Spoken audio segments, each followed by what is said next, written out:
Yo, what's up mga ka-FT? Kamusta kayo dyan? Another day, another FT yan pala tayo ngayong araw na to. For today's video, may nadaanan nga pala ako dito napaka-solid na tinapayan o bakery mga ka-FT. Ito nga yung sikat at nagte-trending ngayon sa social media.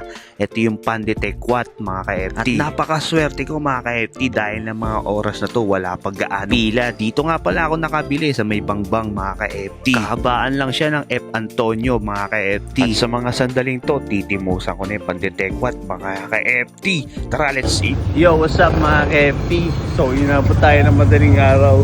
So, bibili tayo ngayon ng pang-almusal. Kumbaga, ito yung Pan de Tequat. Ito yung pinakasikat ngayon sa Pasig. So, tikman natin. Tara, let's go. Yo, what's up mga ka-FT? So, ito na nga yung sikat dito sa Pasig. Ito yung Pan de Tequat. So, ito yung kanilang pandesal. Tikman natin.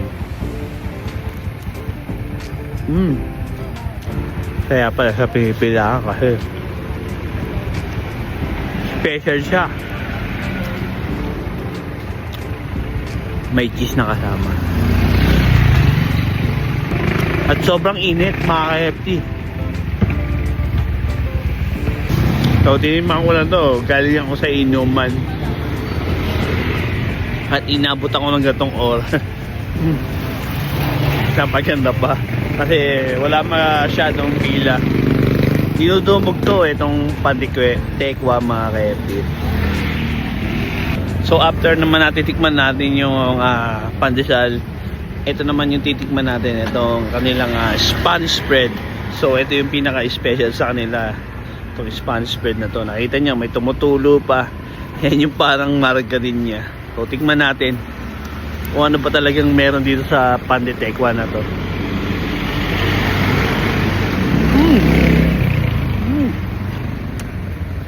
Now I know kung bakit siya pinipilahan. Talagang binibigyan ng pansin ng oras. Napaka-special din niya pala talaga.